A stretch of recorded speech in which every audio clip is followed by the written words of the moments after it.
Hello, everybody. I am your host, Matthew Miller. You can find me right there on X or Twitter or whatever you decide to call it is up to you, but you can find me right there with that handle. We're going to give this another try. Obviously, having some computer issues, had to shut it down, had to reboot. But unlike the unlike the Oklahoma offense, we will be here to deliver. They did not deliver today. They got absolutely blown out 34-3.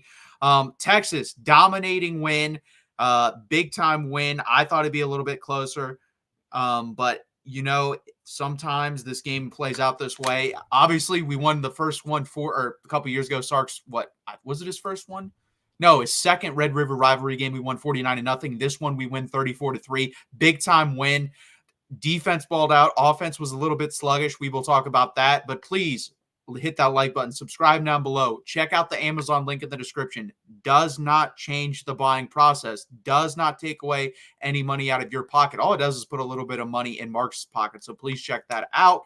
Also, if you'd rather listen to me than watch me, you can catch me on your favorite audio platform, Spotify, Apple Music, Amazon. Just type in the voice of college football. Go to the Texas site. Go to the SEC site. Whatever your flavor is, you can find it. We have all of them available over there on your favorite audio platform. Remember, Texas has never seen a defense like 0U. Yeah, I remember that, Charlie Williams. We never have seen a defense like Oklahoma. Yeah, so be it. I think they haven't seen a defense like ours, honestly. Texas destroys Oklahoma 34-3. And let me get some things off my chest first before we get this started for the second time. So, in the offseason, I heard Parker Thune on this network say Oklahoma is a more talented football team than Texas. And I laid out why that was not the case. Obviously, today, they were missing a lot of wide receivers. They would not have won that game today, even if you put all 5 of those wide receivers. Their offense isn't very good. Their quarterback is not very good. The scheme is not very good. Their offensive line is not very good. I also got hate from, I forget this guy's name, Hall of Fame Jason in the Coach Hall of Fame podcast or something like that. Very stupid. It's not the guy you're thinking of. It's an Oklahoma fan. If I'm getting that name wrong, I'm not calling out the big-time guy that used to coach Last Chance U. But anyways, he said, I released a video on the SEC channel. I said Texas had a better defensive line than Oklahoma. He called me an idiot. Edited his comment, said, sorry, didn't mean to say that, but you're wrong. No, I wasn't wrong. I was right. You're the idiot. So Parker Thune and whatever that guy's name is, you guys are idiots. You guys don't know what you're talking about. You're wrong on multiple points, and you keep feeding this bullshit to your stupid fan base. And I do not understand it. I've said that too. If you're getting for your information as a Texas fan from the wrong source of people, you will think your team is better than it actually is. And that is never a good look for a fan base. I want you to be realistic fans here. That's what I try to do, is keep it realistic. But we dominated this game, and this team can definitely win the national championship. We do have to take steps forward on the offensive side of the ball. We saw that today. But I will say this was the best running game we had all year, guys. We ran the ball very well. And let's jump into the offense. So let's see here. I think overall, guys, I think the offense played a pretty damn good game. Quinn Ewers was rusher. He's 20 of 29 for 200 or 199 yards, a touchdown, and 1 interception. And I will say it's rust because, guys, when is the last time Quinn Ewers overthrew a guy in the middle of the field? I don't know. I was trying to rack my brain on that when he overthrew Matthew Golden, who was wide open in the middle of the field. He does overthrow people occasionally, but it's usually not in the middle of the field like that. Usually it's on the outside on a deep ball and like a go route.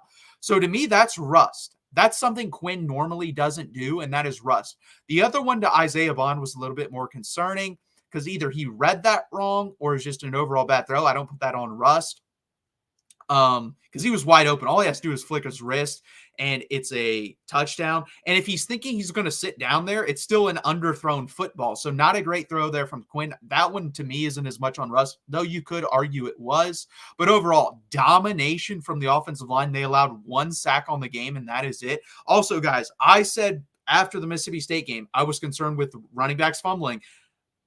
We fumbled. Now, we got lucky, and Silas Bolden made a hell of a play. Hell of an effort. He's going to be remembered for that for a long time. He's 12 yards behind the play, like 4 to 5 yards behind Danny Stutzman, who had the best case to get that ball for Oklahoma, and he was able to run it down, track it down, get in the end zone, and score a touchdown. Big play by him. But Trey Wisner, you need to hold on to the ball. Jaden Blue, you need to hold on to the ball. But overall, I said Trey Weisner was our best running back. I think he's our number one running back. I don't think there's really a discussion there to be had. He is the most effective guy on a down in and down out basis. My issue is, do I think his body can hold up? I do not know. I don't know if his body can hold up. We're going to have, and that's why Quinn needs to knock off this rust and in a hurry. And honestly, guys, I'll give him another quarter versus Georgia. But if he cannot do that versus Georgia, then we may have to look at Arch. We may. I'm not at that point yet. I think everyone was overreacting on Twitter. I said that. I saw that a lot is Arch has to come into the game. Arch has to come into the game. Arch has to come into the game. But the running backs definitely need to hold on to the ball. But Trey Weisner, 13 for 118 and a touchdown. Phenomenal. He would have had 2 if he held on to the ball. Jaden Blue, 10 for 30. Not very good. Ryan Wingo, 1 for 25 on that reverse. And then Quinn also ran one in, 4 attempts for 3 yards and 8 and a touchdown there. Jared Gibson only had 1 carry, and it was half a yard, so not great for him. But Gunnar Helm finally got back in the mix. And it's pretty clear to me, guys, on the offensive side of the ball, Gunnar Helm and Quinn Ewers have the best connection there. Great connection. 5 receptions, 91 yards, and a touchdown. He hurdled the guy again, did a backflip, landed on his back, probably didn't feel great. Ryan Wingo, 2 receptions, 49 yards. That guy is, again, way faster than you think he is. Very long strider. I'm trying to think who he reminds me of, but there's very few guys. It's weird how he runs, but he's fast. Like, I just don't understand it. Looking at him, he doesn't look like he should be that fast, but he is. DeAndre Moore, 3 receptions, 25 yards, but he came down with a very important catch on the sideline to kind of get Quinn Ewers back into rhythm. Great catch. Not enough to dispute there on the replay. And guys, that is why you wear white cleats. It blends in with the sideline, and that would made it not eligible to be overturned. If he had any other cleat on, he's probably getting that overturned, honestly. This is special teams, I guess. I'll marry it in with the offense. Bert Auburn has to be better. That is a makeable kick. He was 2 of 3 on the day. His long was 41 yards. I think that was a 44-yard kick he missed, and he got 2 chances at it, and he missed them both. He has to be better. I believe he is now 4 of 5 on the year, or 4 of 6 on the year, and both of them were makeable kicks to me. So, got to be better. There's going to be a situation when he's called upon, when he has to hit a big kick. I need you to hit that big kick. And I will say this, I'll marry this in as well. Ian Ratliff punted pretty well today. I was actually quite impressed. I think he might be better than Michael Kern. It's hard to tell because neither of them have punted very much this year. But his first punt was his worst, and he got better consistently throughout the game. And that's also a situation I think we should monitor as a fan base. Michael Kern, was he hurt or did he get benched? Because he was questionable, then he was probable, and then he was off the injury list, and then he didn't play. So I don't know what's going on there. That's a very odd situation. Hopefully Isaiah Bond is okay. Quinn, made that throw to him. It wasn't a catchable ball. I kind of wish he just let it go over his head. He jumped up in the air, took a big hit, fell. They said it was an ankle. I see how that was an ankle. He didn't really get twisted up on there, but he was limping off. I'm hoping that's not a long-term concern for Texas because he is the best wide receiver we have. I don't think he'll be the best wide receiver in this room when it's all said and done. I think Ryan Wingo, when he comes out, will be better than Isaiah Bond. But as of now, he is the best wide receiver we have. But overall, to me, just rust from Quinn. I'm not super concerned about it. I know other people were. Were we up earlier, or would we have been up earlier if Arch Manning is in the game compared to Quinn in this game? Yes, but at some point, Quinn was going to have to come back, and I think it's better to come back here than versus Georgia. I would have loved for him to come back versus Mississippi State to knock the rust off, and then he would have been better in this game. But let's knock off the rust here because we are legitimately playing a top 5 team. Are they great? No. And this is a down year, in my opinion, in all of college football, because if you look around, I was watching a little bit of Ohio State and Oregon before I jumped on here for the second time to give it a try. Neither of those teams, super impressive to me. Georgia gave up 31 points to Mississippi State, guys. So I may go watch that game just to see what happened there, if that was a time of possession thing.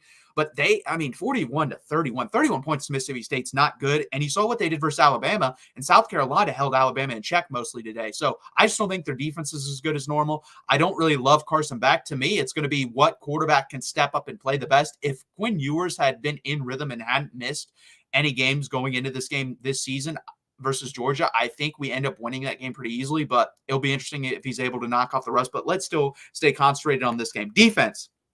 Phenomenal. Did not allow a touchdown versus, listen, this isn't a great offense, but it's probably the best offense we've played up until this point. I think there's an argument to be made there. It's between Oklahoma, Louisiana Monroe, and obviously Mississippi State to this point. I don't think Michigan has an argument for that. But overall, the defense was phenomenal. Anthony Hill. Listen, I will say this. I respect Gabe Eichert. I respect Teddy Lemon. I think they offer the best content on Oklahoma football on YouTube. The only other content you can catch like that is the Voice of College Football. I believe Jason Ray does a very good job on the Oklahoma channel. But everywhere else, it's homers, and it's people that honestly have no business talking football.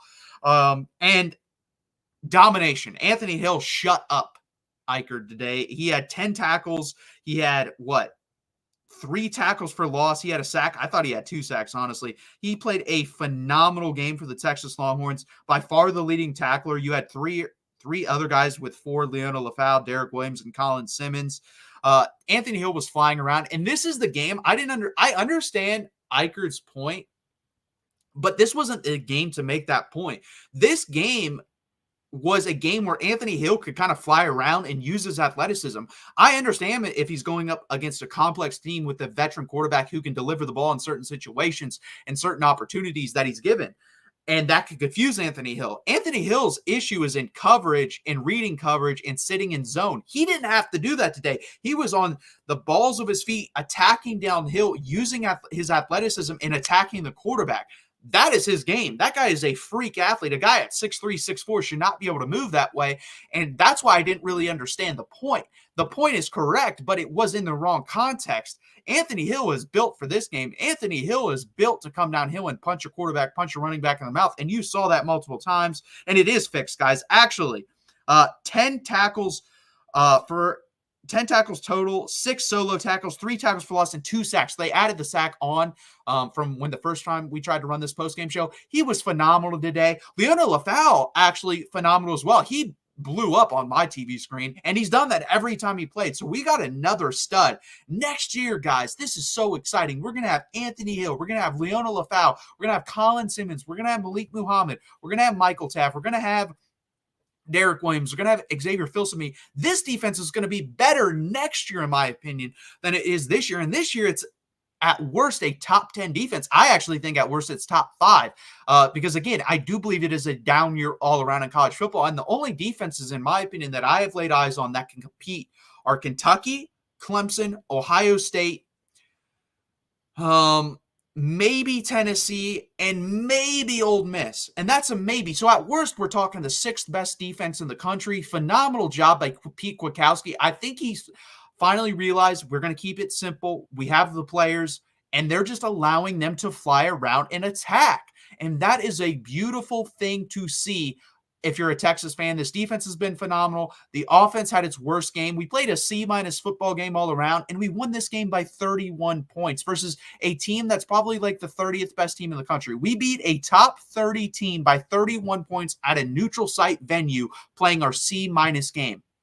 That has not been said at Texas since the end of the Mac Brown era. It is a phenomenal job what Steve Sarkisian has done with this defense. The offense and Quinn Ewers needs to knock off the rust. But if we can continue the running game that we had in this game, then this team can win a national championship. If you're going to give Quinn Ewers time to knock off rust with this type of run game and this defense, honestly, next week's the only game we can lose.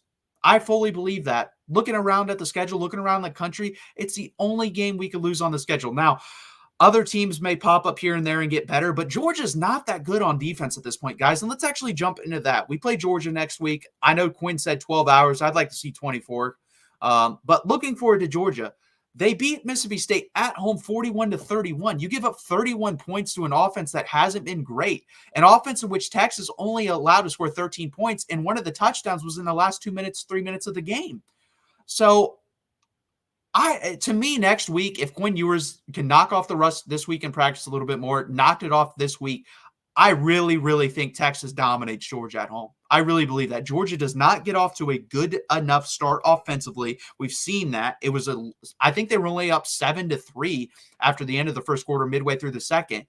And then the defense just isn't where it used to be. If this was 2 years ago defense with this Georgia offense, we would be in for a dogfight. But unless they get a lot better defensively by next week and the offense finally clicks, I think Texas should win this game by 2 touchdowns. I really believe that. I think we're just as good offensively as Alabama when we're clicking, and I think we're way better defensively. That defense is not good. Let's jump into your comments real quick. Thank you for coming back in. I think this Red River series has flipped, and Texas is about to go on a tear in this series. Yeah, I could see that because honestly, guys, I talked about this again on Twitter. I said, when is the last time Texas had the better offensive line and better quarterback combination? You can make an argument last year, but it wasn't overwhelming.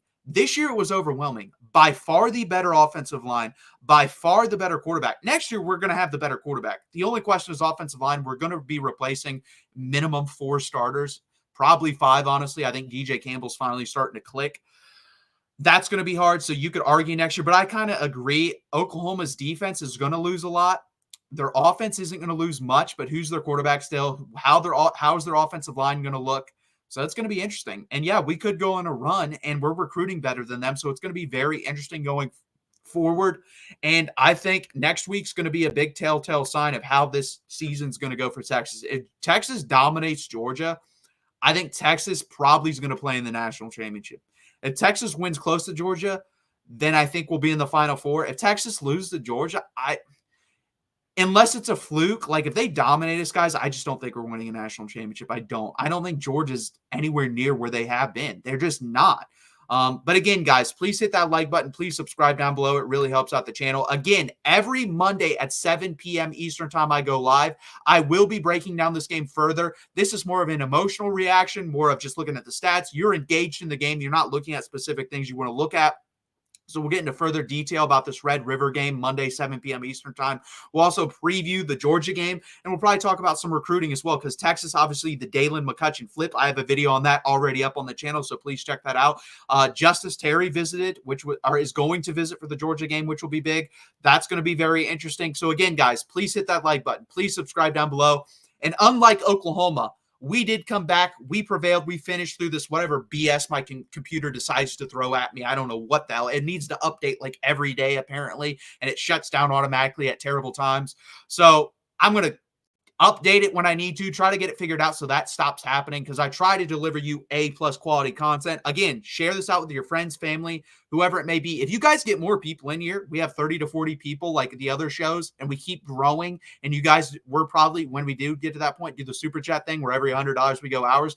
I'd be willing to go to midnight tonight. I really would. I love talking football. I love gloating on a rivalry like we get to do tonight. It is 8:32 p.m. and Oklahoma still sucks, guys. Throw those horns up. 34-3. Let's throw that up.